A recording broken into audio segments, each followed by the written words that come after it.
All right, so welcome to the AF show, and it's time for us to go into the big stories for today. Well, my guest, Murtala Mohammed, is Honorable Member of Parliament for Tamale Central, and also the Honorable Davis Ansah-Opoku, MP from Praia, so they call him OPK. All right, good morning, gentlemen, and welcome. Good morning. Only that I should add that the only MP who commandeered the entire majority to walk out of Parliament. That's him, eh? Get out! Let's get out! That's Murtala in himself. Why did he say they should get out? He's a very powerful man. Okay. Get out, and majority, they all followed him sheepishly. They followed him, and he was in front, and they were following him. You know when you see ducks? Yeah. You know ducks when they are moving. Yeah. For ducks, the little ones are in front, and their mother is following. Yeah. You know, That's any right. other animal, that was what happened. So I could picture ducks moving out of the chamber. Anyway, very interesting here. But he's a nice guy, actually. He is. Oh, yeah, OPK. I know him as far back as UCC. He didn't know me much because I was, on the ground. But because he was like the president of an association and I was a presenter, it's like president and a journalist. The president may not know the journalist, but the journalist will know the president. So. Look, I disagree with a lot of things about him. One thing I respect, independent-minded, he takes his position regardless of the consequences. I mean, he's a supporter of Alan. Looks at like the time, I'm on the table. He's a supporter of Alan at a time when many MPs wanted Alan, but they could not because you do so, you risk even not getting any support from this government. He was very firm, and I respect him for that. Okay. Even though I disagree with him, the candidate he's supporting and any other candidate can't insulate themselves from the mess that is created by their incompetence. But he's still very firm in his thoughts. All right. Okay. Let's move on and look at the issues. Now, this week, one of the major issues is the Ghana GNPC-GENSER Energy Deal that the Parliamentary Committee on Mines and Energy came out with a finding.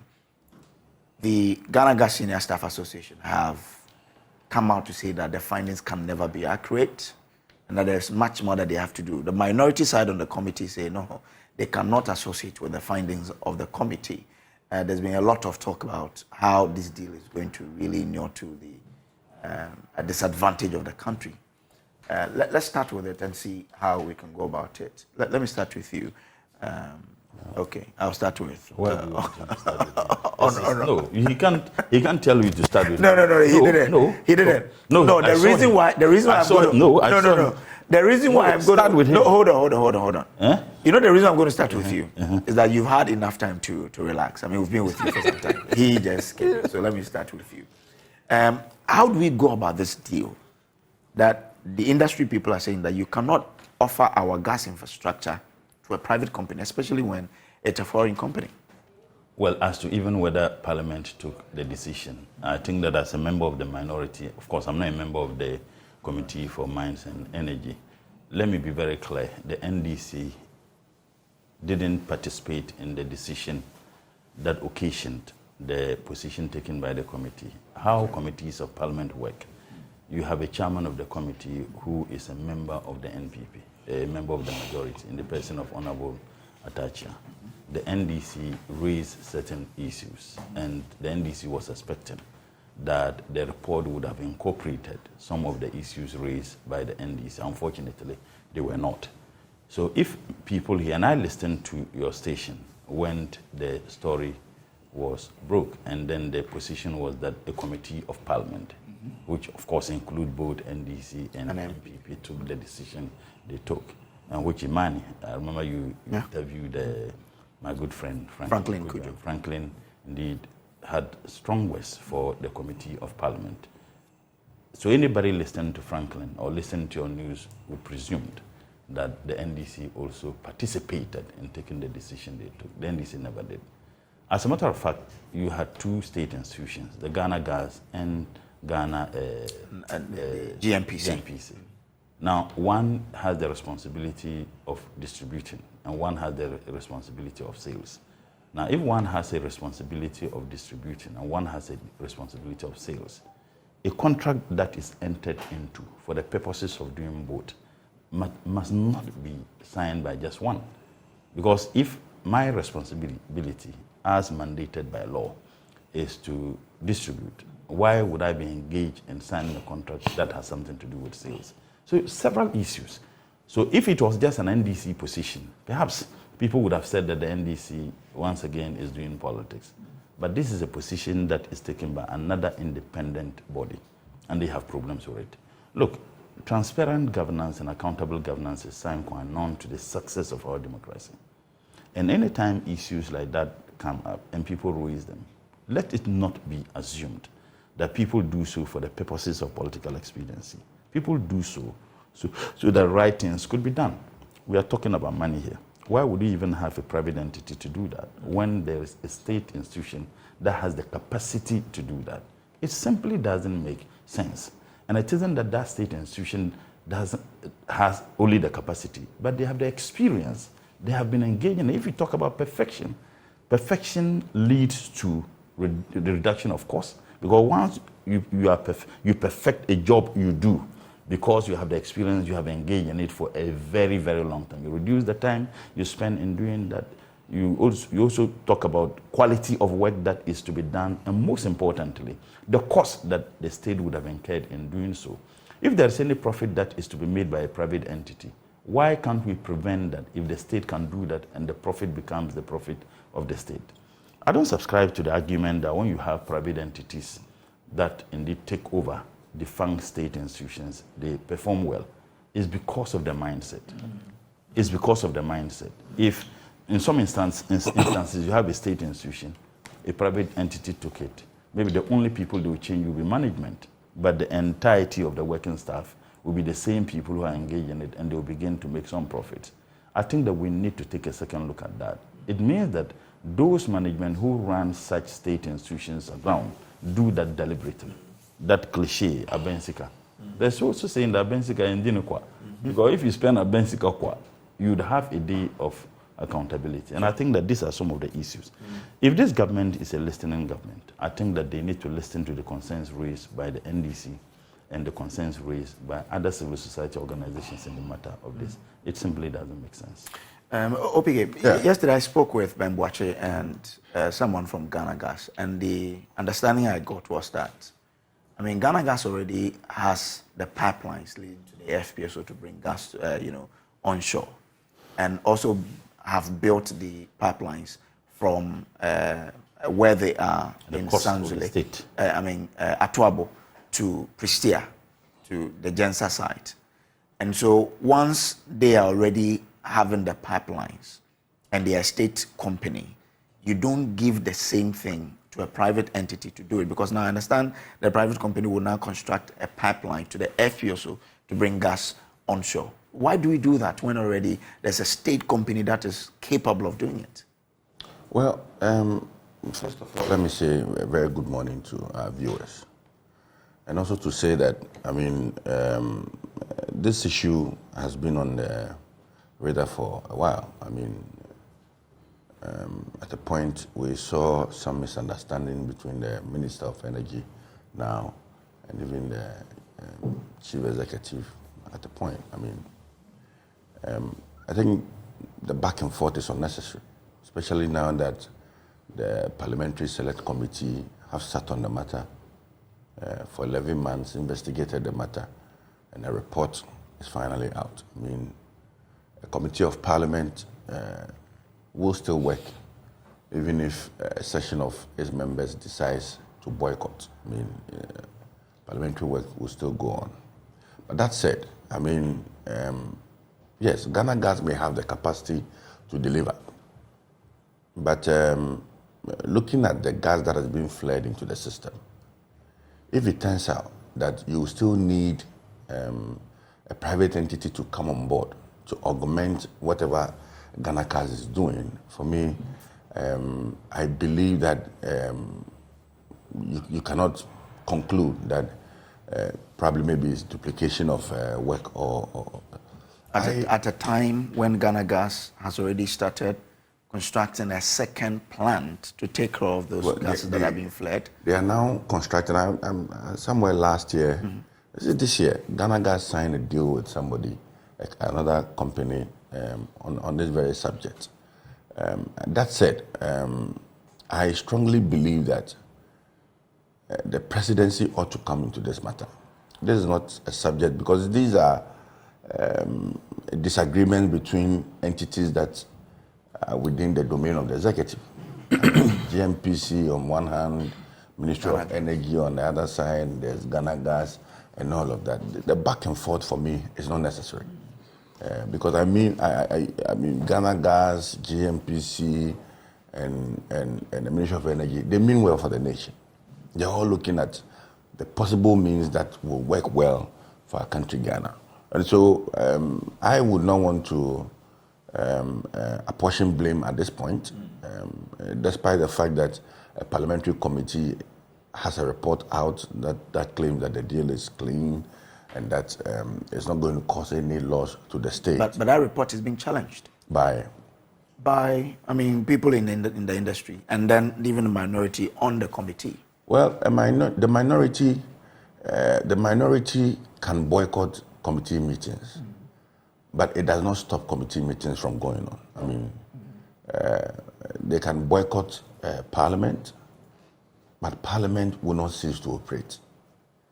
Especially when you form your quorum to sit and work, Parliament will still go on. You understand? So the minority could have decided to have boycotted. That's their own decision. It's within their domain to do that. But that does not prevent the committee from going ahead to do its work. Yes. Once the report is out, people can critique the report. But it does not mean that 11 months of investigation did not happen. But if you get to know that the company, GENSER, has not been given authorization by the PURC to run pipelines. Yes. How would you react to this? That a company that has been given the permission by GNPC to construct pipelines and to use it to rent the state and own it after 16 years is not mandated to run pipelines in this country. How will you react to it? Those may be administrative challenges to the whole agreement, and I expect that due diligence should take place. I'm not too sure how this thing ends up affecting the entire deal. But like I mentioned, I think that the government, through the office of the president, must call for a meeting to bring these matters to finality. Contracts have been signed.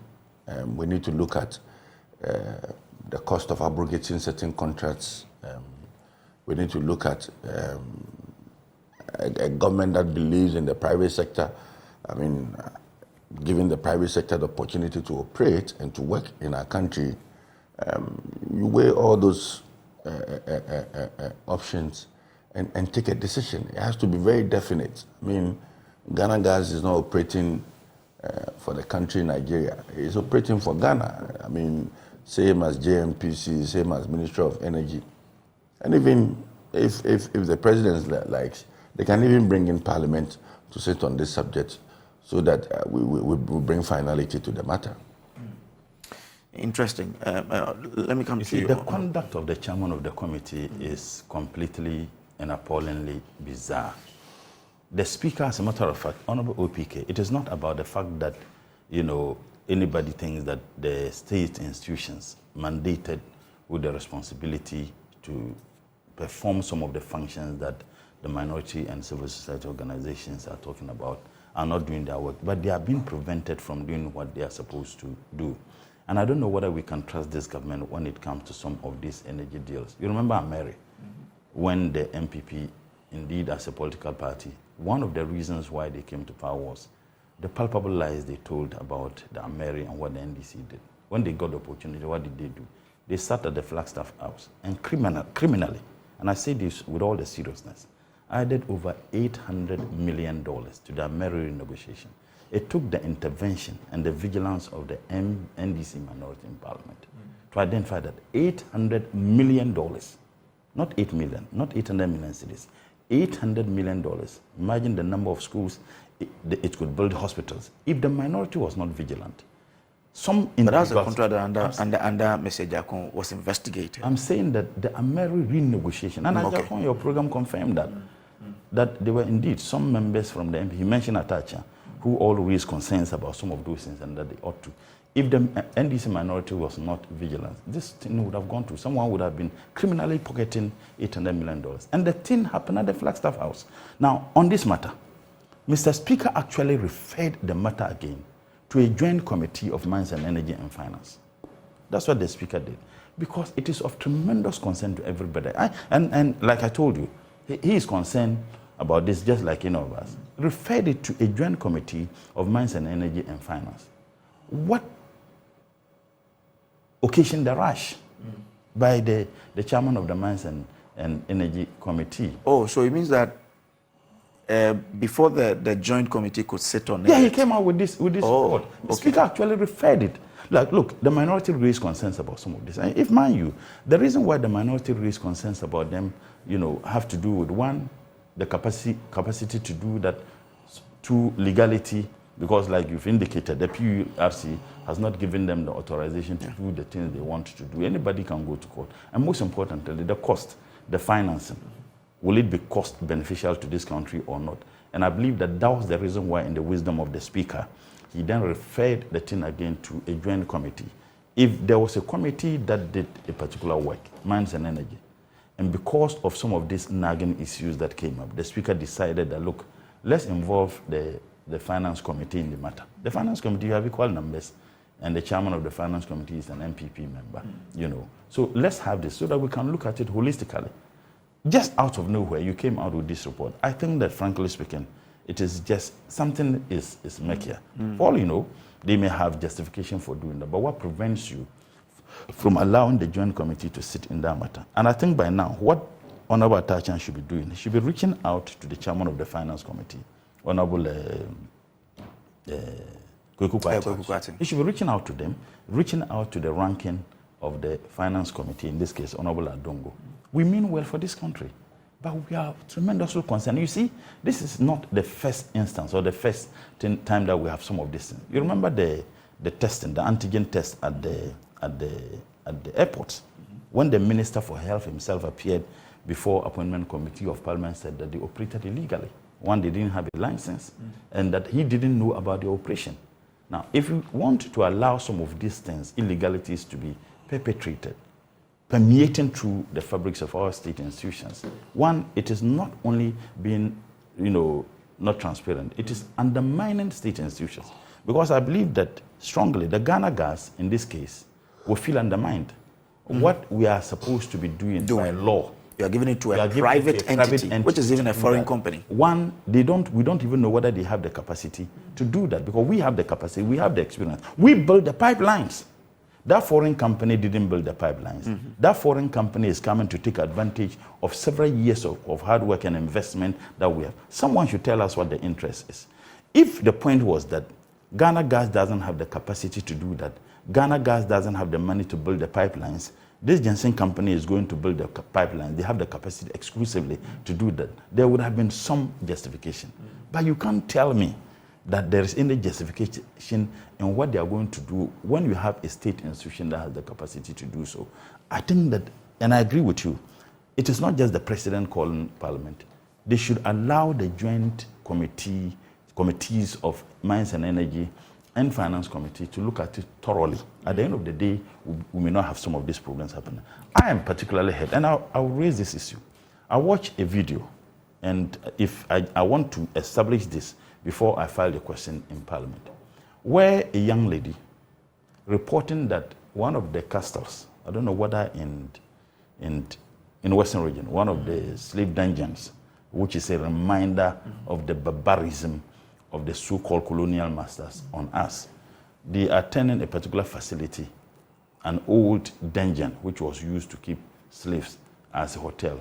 And it is being managed by a white man who is a descendant of those slave masters. I mean, when I saw it, I got extremely appalled. I had to save that video because I just don't want to file the question. It's possible that it may not be true on social media, but if it is true, that would be extremely hurting to all of us. We must help ensure that our institutions have the capacity to do some of these things. We must ensure. But actions like this by government undermines those institutions. It siphons out the little confidence they have in them to be independent, and it denies us our independence financially. Because if you have a private entity that does that, they come with their expertise, they pay them with fat amount of monies, they get their profit, they take the profit out. Every private entity has one objective: minimize cost and maximize profit. But state institutions are not only working to minimize costs and also to maximize profit, but they are working to ensure that there is stability within our country and ensure that we reap the benefit for the people of this country. And I think the president ought to listen to this. Okay. The president ought to listen. Would you have had a different stance if it was a build, own, operate, and transfer? If it was a build, own, operate, and transfer, that is when you don't have the capacity to do that. I've always been saying that, look, if you have Accra, for example, vehicles, extreme difficulty. If we get a company that will come and build the commute systems or commuter systems, trains within the cities, let's say Accra, Kumasi, and within the inner cities, if we don't have the money to do so, what I know, Tunisia, I think Algeria, and some parts of Ethiopia, they did. They have this build, own, and transfer. And those who built the projects, the same project is the collateral. So you don't need to look for money. Okay. The project itself is collateral. They come and build it, run it for, let's say, 25 years, then run it with the state for 10 years or 15 years. And then after that, it becomes the state property. And then they will be providing some, if you like, services, support for it. What is preventing us from doing so? If government is going in to do things like that, I'll be more than million percent supporting that. But where we have the capacity to do the very things, when indeed we have actually started doing something like that, if the pipelines have been laid, that is almost 80% of the work being done, because the transmission would have to be done through the pipes. Yes. The people who laid the pipelines have accumulated a lot of experience. They can do that. Why do you then give it to a private entity when the state has the capacity to do so? And that's why I made the point earlier. And I want to emphasize that such actions, reckless as they are, they undermine state institutions. They deny state institutions the ability to build capacity so that they can be independent. So that, unfortunately, actions like that makes us completely subservient to people at the expense of the benefit that the state would have given us as a result. Honorable, in 2018, I was in South Africa. We went to Transnet, and Transnet is the South African company that runs their rail system. It runs the port, it runs the pipelines, and everything. So all of these things are for the state, and it's being run by a state institution. Why are we then choosing to give ours to a private entity? And it's not even build, operate, and transfer. We are using it for 16 years. After 16 years, it becomes the property of GENSER. Why that decision? Well, you see, I don't want to sound judgmental, especially from the side that I'm coming. I largely believe that this issue has to do with several interests at play. Certainly, I'm not too sure GNPC would have given this contract to GENSER if it did not see value for money. Same way, the argument being advanced by Ghana Gas and its senior staff also makes a lot of sense. And that is why I sat on this platform to say that all of these institutions are being managed by the executive. There's a ministry that is responsible for GNPC and Ghana Gas. I mean, they need to sit down and try and thrash issues out. If already they've signed a deal with GENSER and they feel that it's going to cause financial loss to the state, or there's a portion was the deal sanctioned by Parliament? Because this is an international entity, which definitely you need parliamentary. Well, they use the GENSER Ghana Limited. GENSER Ghana, I know. GENSER Ghana. Yeah. That's one smart way. Exactly. So it's a foreign company, but their arm in Ghana is the one doing this. Yeah. So for me, I mean, I really, if you've seen my commentary on this, I'm trying to tread cautiously because I know that all these parties mean well for Ghana. No, some do not. No, I mean, you cannot blame. GENSER certainly mean well for themselves, their profit. I'm saying and they will that choose their profit. Well, I'm referring to all the state institutions involved, GNPC, Ghana Gas doesn't think that way. Well, of course. That's what I'm saying, that there's a need for them to sit down and trash issues out. I mean, for 11 months, this matter has been running, and we need to bring this. I mean, every day is in the news, and people even create the impression that there's some corrupt practices going on there, and somebody's interest is being served. It is unnecessary. The Ministry of Energy should sit these two giant companies down and trash issues out. That's for me. I mean, we cannot also sit on this program and rule out the private sector's involvement in our energy industry. I mean, right from the oil industry, we've had private companies participate in it. I mean, we've been very active in it. So let us not single out GENSER and create the impression that GENSER is coming to. We need to also understand the logic behind GNPC's award of this contract to GENSER. But does it make a logical conclusion to you? Yeah. That we have a state entity that can run these pipes. Yes. And we are saying that a foreign company should come and build it and own it. It's not like after a certain number of years it will come back to the state. It is the foreign company's business. And this is a critical infrastructure that they can decide to determine when a certain entity gets gas or not. Because it's a private business. I agree. So why that decision then? It doesn't really add up. For me, it doesn't really add up. But I'm saying that I don't have the full facts. We don't have the full contract to know what really GENSER is bringing on board. I mean, okay, maybe I share with you the findings of the committee and probably the 11 points. The 11 points, yeah. Well, I've seen the 11 points, but I still think that I mean, getting onto the drawing table. I mean, I know Napo can easily sit on this matter and bring. But if Napo is undermined, I mean, let's stop this. The gentleman who is appointed as the Minister for Finance, for Energy, clothed with the authority to supervise the dealings and the activities of some of these agencies. Sometimes they don't even report to him. He knows that. Look, lack of synergy. They don't report to the minister. I mean, we hear a lot of stuff. You see, lack of synergy, or if you like, the interlinkages. I mean, in planning, we call them very essential linkages that ought to exist between and among ministries and agencies. Unfortunately, are not happening. I'll give an example. When I was the Deputy Minister for Trade and Industries, then I was also a member of the Environment Committee of Parliament. And I remember we had a workshop. The Minister of Environment brought in a project. When they brought it in, I realized that in the Ministry of Trade, we had a similar thing. Okay. So I raised questions. If we have spent so much money at a particular ministry doing something, why do you think that we should do same here? And when I raised the questions, unfortunately, the Minister for Environment was not even aware that there is a project like that had been executed by another ministry.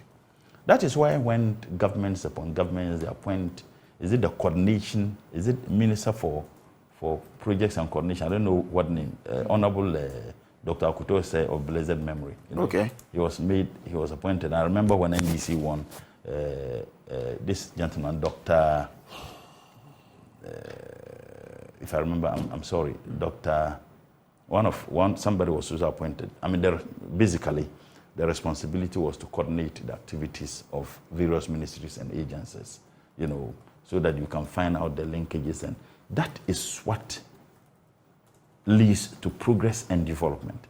But when ministries works and agencies works in silos or in isolation, Ministry of Energy doesn't know what Ministry of Trade does, when in fact the work they do sometimes can be completely related. Okay. Ministry of Agri doesn't know what the Ministry of Health does, when you know that health has a lot of complementary work that ought to be done. Ministry of Water and Sanitation or the Bola minister? Sanitation. Bola. That's the African name. If they don't know how other ministers. So you end up spending money executing either the same projects or similar projects. But if there were these linkages in terms of how budgets are prepared, how programs are designed, how projects, are planned and executed, we would have been saving the country millions of dollars. But you observe, and I would challenge you, go through the budget lines of each of the ministries. And it is not just under only this government. I mean, I must admit, go through the budget line. You realize that we can have 2 or 3 ministries doing virtually the same thing. So this ministry will be spending 100 million Ghana cedis to do this. Another ministry will be spending 70 million Ghana to do this. Another ministry will spend 15 million. When one ministry could have done that, so that there is that interlinkages, our planning processes are just terrible. And that is why several planners will tell you that in Africa, we implement before we plan. And when you implement before you plan, that's why sometimes you have this knee-jerk response to some of these issues. So I think we need to look at it holistically. It is very clear, Ghana Gas certainly cannot be happy.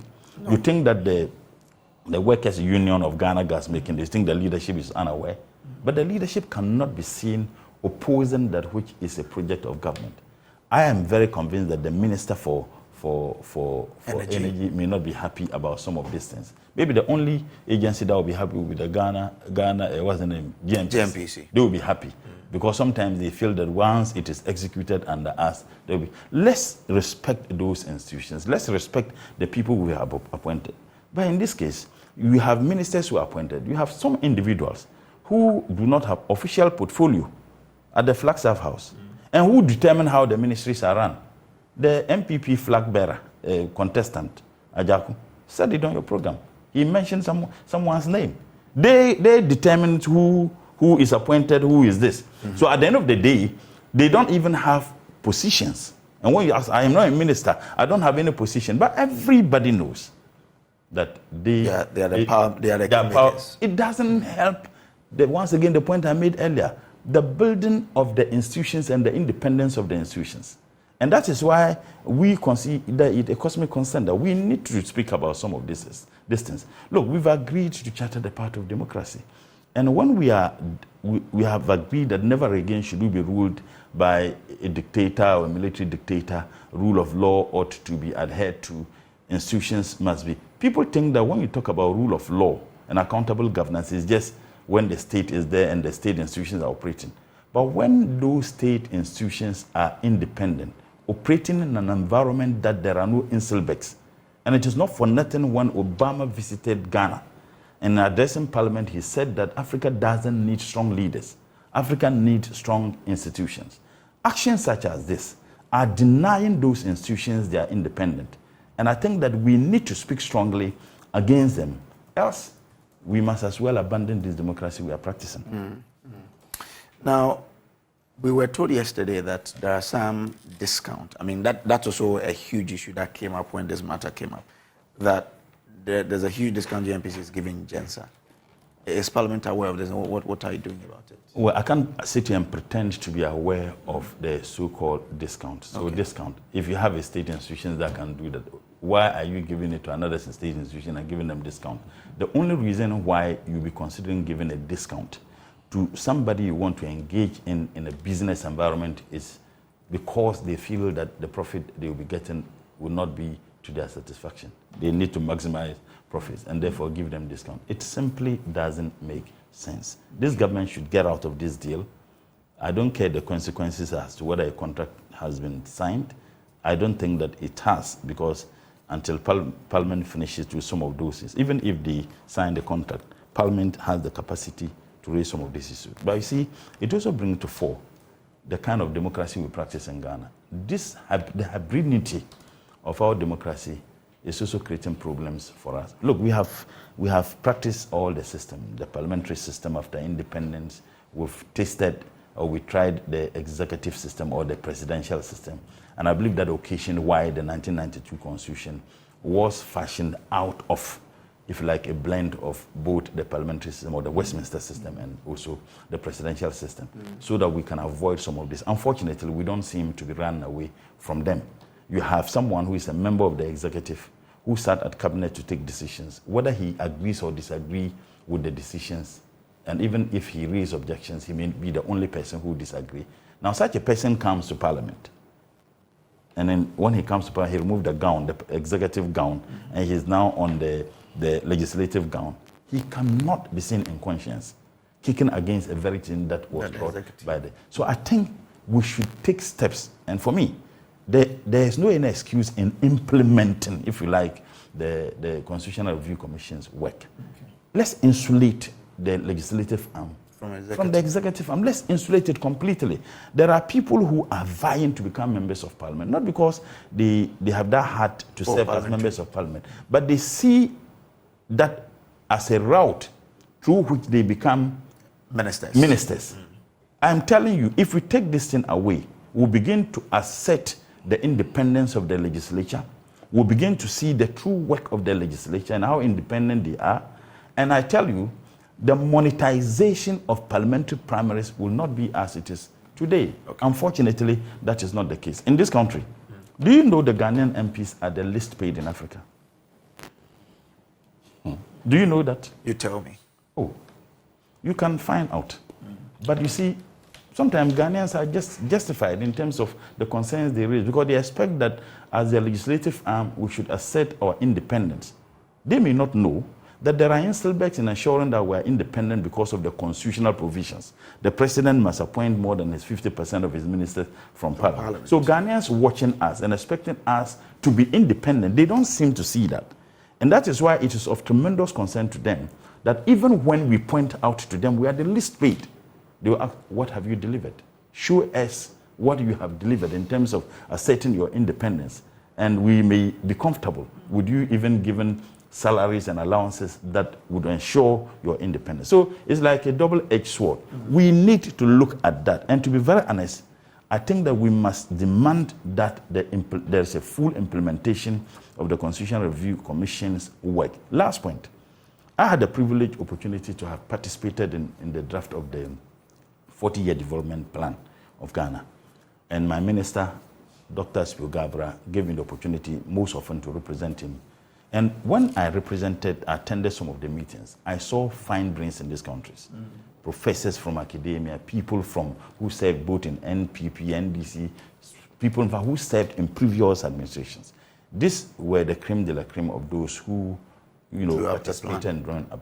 And I remember in February 2017, when Dr. Nimoy Thompson presented the 40-year development plan to the president on TV, the president said, look, I have seen several development plans.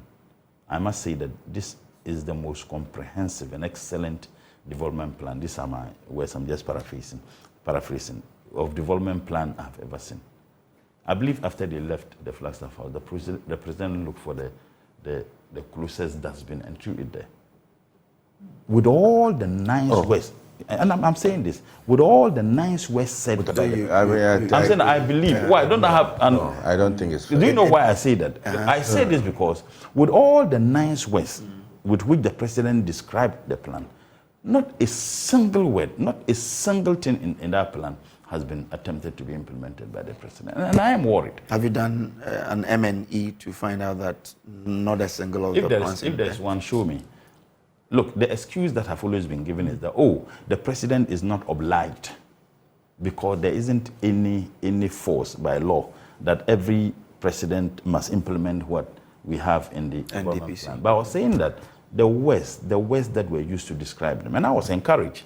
I disagree with President Nana-Addo on several issues, but the way he described it, there was some faint of hope and encouragement in me when I watched the president. Why is it it wasn't implemented? Maybe perhaps we need to demand through a legislative instrument in Parliament that every political party, for you to draft your manifesto, you must draft your manifesto tailored towards what we have in the 40-year development plan, such that you can have variations, but you would have no option than to go in. But that's a work. That's what I'm saying, and I'm throwing a challenge to my brother that we can begin to come with a motion, a private or a bill. We can begin to look at how we can force political parties. So once Parliament comes out with that legislative instrument, whether you like it or not, every political party must draft their manifesto mindful of the 40-year development plan we have for this country. Maybe perhaps that will help. So, I think Murtala has said it all. My only issue is that Murtala will never speak without bringing in President Akufo-Addo. He is the president of Ghana. I mean, so who would I bring? I should bring in Mahama. A report is submitted to the president. In your own words, the president accepts and passes very good judgment on it. Why would the president throw it to the dustbin? I said perhaps. What is perhaps? I don't think it's a fair. conditional statement. So why is it that the president has failed to implement that which he described with those? You know, he slang. You know, the president. How do you sit on this show and say that the president has failed in implementing? You see, most of this. I have gone through the entire document. And really, I mean, how different is it from what we are experiencing? Nothing. What does the report say? You want us to see? No, you said you've gone through. I have not gone through. What does the report say, or what is the report suggesting that is not being done? A whole lot of things. Like what? Just mention one. In fact, some of the things that the the Constitution Review Commission, all those, some of them were encapsulated. But he wants you to give us talking about the 40-year development plan. I've just given an example, insulating the legislative arm from the, if you like, the. Is it contained in the 40-year development plan? Go through the document. Go through it. I mean, I'm a development planner by profession. Okay. And I was so encouraged. In fact, we have 3 planners in Parliament, myself and my majority leader, and Honorable Mutaka. That I know. Oh, Simon. The majority leader. And then we all did planning at KNUST. Okay. I did my second degree in planning.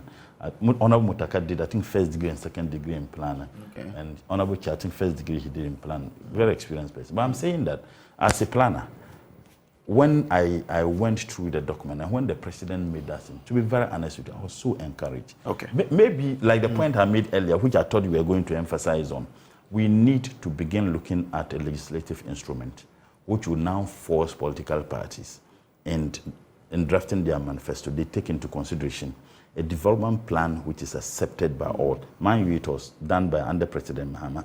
President Nana Addo, his comments were very positive. It means that genuinely he believed that. So maybe we need to be looking at that. Okay. Don't I say perhaps? Okay. But this GNPC-GENSER deal, if the NDC comes to power, is there a deal that you may probably want to look at? Oh, there are a lot of things. How is the NDC coming to power?